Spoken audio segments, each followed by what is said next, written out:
So I was just talking about the various skills of Bodhisattva Avalokiteshvara with her 1,000 arms and 1,000 eyes, and the skills that she can do naturally, like reaching back for a pillow in the night. And this koan is actually a favorite of people who are shusos, people like Dave, people who are doing their training and helping to lead a practice period. They like this koan. So then it's read at the beginning of the shuso ceremony, and then everybody gets to question them about the meaning. Very famous koan. But if that's all that Avalokiteshvara did, how could that demonstrate that she's the most powerful bodhisattva? I have something else to tell you about. From the Lotus Sutra, and I'm going to ask Tricia when she gets back from Japan if I can teach a class on the Lotus Sutra later this year.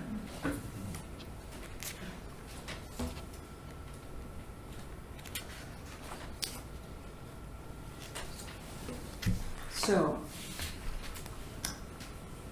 powerful bodhisattva of compassion, and she's praised in the Lotus Sutra from 2,000 years ago. And this Lotus Sutra has a lot of important stories for us. It's about skillful means. We could say that the Bodhisattva with her 1,000 arms and eyes is demonstrating skillful means. You respond to the situation. You hear the cries and you respond appropriately, which is what all of us are really trying to do, to respond appropriately to what the call is. But she has other powers. And in the Lotus Sutra, she was still a man. So this says he. I'll just read it. And the question is, do you mind if I read this part from the Lotus Sutra? Okay.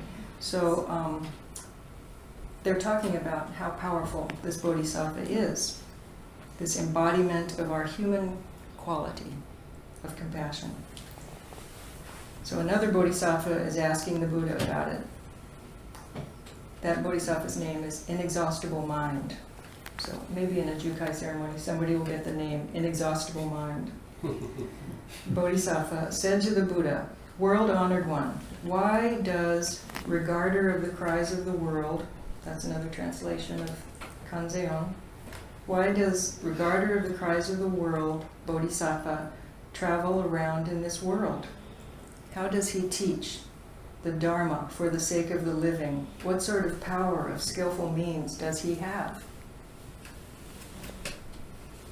Well, how would you feel if somebody dressed like that came up to you and said, "I can help you"? Probably most of us would say, "I'll get back to you later."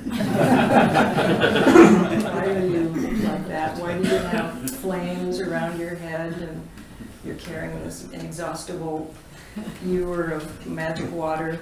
Maybe not. So, why does he travel around the world? The Buddha replied to Inexhaustible Mind Bodhisattva, "Good son, if living beings in any land need someone in the body of a Buddha in order to be saved," I'm going to say Kanzeon instead of regarder of the cries of the world Bodhisattva, "Kanzeon appears as a Buddha and teaches the Dharma for them. For those who need someone in the body of a second level Buddha, Pratyeka Buddha, in order to be saved, he appears as a Pratyeka Buddha and teaches the Dharma for them.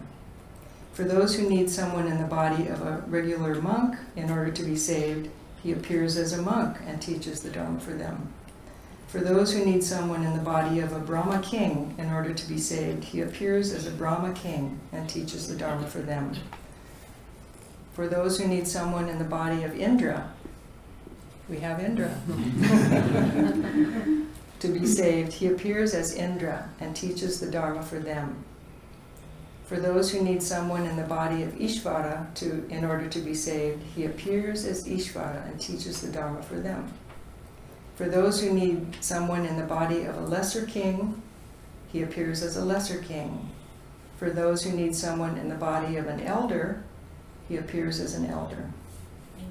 For those who need someone in the body of an ordinary citizen in order to be saved, he appears as an ordinary citizen and teaches the Dharma for them. For those who need someone in the body of a high official in order to be saved, he appears as a high official and teaches the Dharma for them. For those who need someone in the body of a monk, nun, layman, or laywoman in order to be saved, he appears. For those who need somebody in the body of the wife of an elder, ordinary citizen, high official, or Brahmin, he appears as a wife and teaches the Dharma for them. For those who need someone in the body of a boy or girl in order to be saved, he appears as a boy or girl and teaches the Dharma.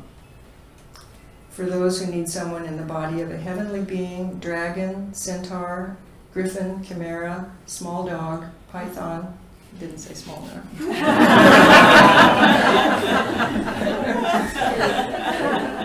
human or non-human in order to be saved, he appears in such a body.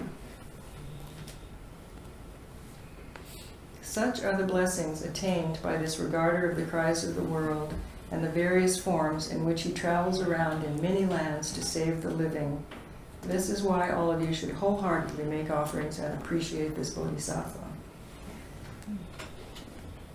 So this is another way, it's a way of thinking that our deepest ancestors had, that those who are appearing in front of us have this power and quality. And someone who drives down the road and says good morning to you, in this mind is a bodhisattva talking to you and giving you some ease. So when we do our practice throughout this practice period, I think we can maybe creep up on that a little bit to start seeing the bodhisattvas who are all around us. Some are easy, incredibly. Martin Luther King, definitely a bodhisattva of compassion. All sorts of people we can identify as bodhisattvas of compassion, but also they appear as a child, a regular person, an ordinary citizen, an elder, monks and nuns. But some people need to see it in the body of a Buddha. What this is about for me is what the Bodhisattva of compassion is demonstrating is a connection to us. Connection. So connection. Please turn to the person next to you and connect. Say good morning. Good morning.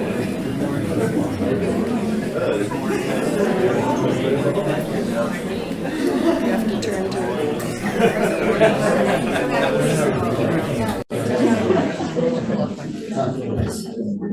Good morning.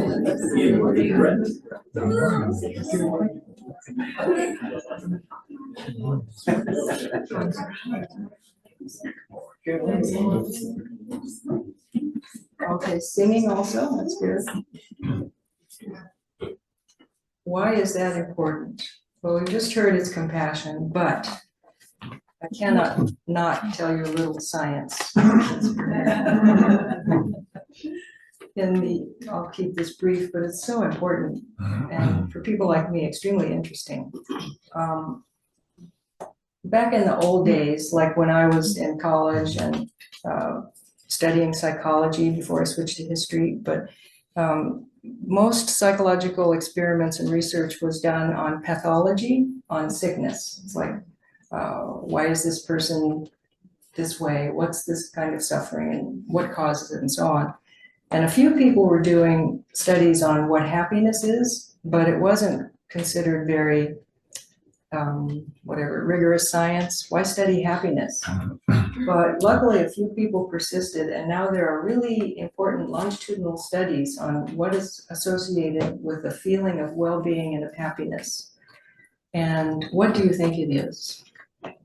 Connection, community. Isn't that amazing? It has nothing to do with possessions and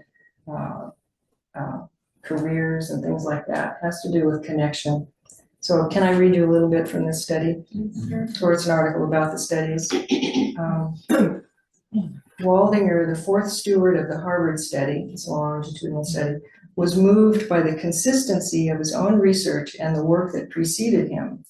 The thousands of questionnaires, saliva samples, genetic analyses, cholesterol reports, Dental records, IQ tests, wide-ranging interviews, and brain scans. Much of it added up to one key insight. The clearest message that we get from this 75-year study is this: good relationships keep us happier and healthier, period. He said this in a TED Talk in 2015. Strong, long-term relationships with spouses, family, and friends built on deep trust, not achievement, not fortune or fame, were what predicted well-being. Waldinger had worried that his big reveal was so intuitive that he would be laughed off the stage. Instead, the talk is one of TED's most watched to date, with more than 40 million views. Isn't that cool? Yeah. Two other little things I want to share with you from this.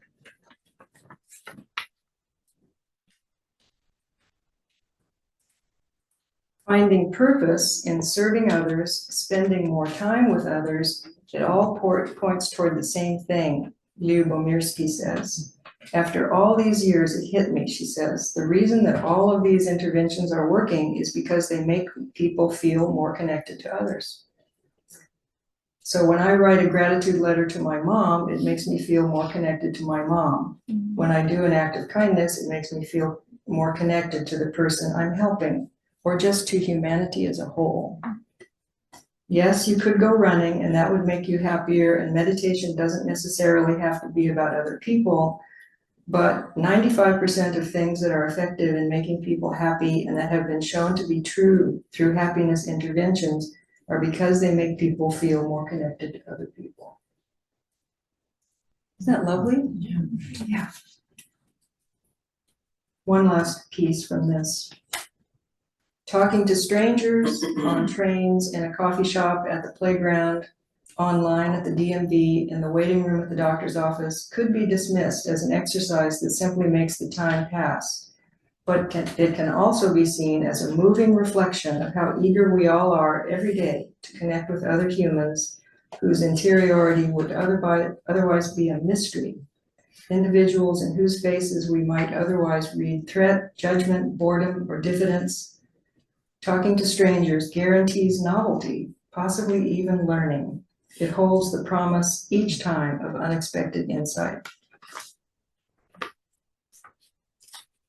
So for me, that's definitely what Avalokiteshvara represents for us, a being that is just available, willing to talk to strangers, willing to take the risk to connect all the time, and to go against some sort of small human fear that we won't be welcome.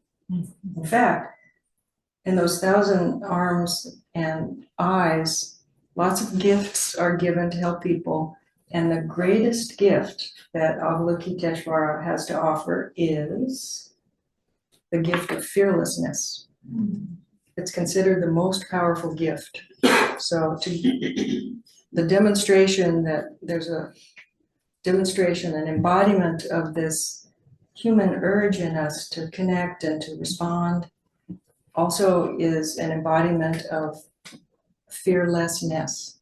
Just go into it. Thank you very much.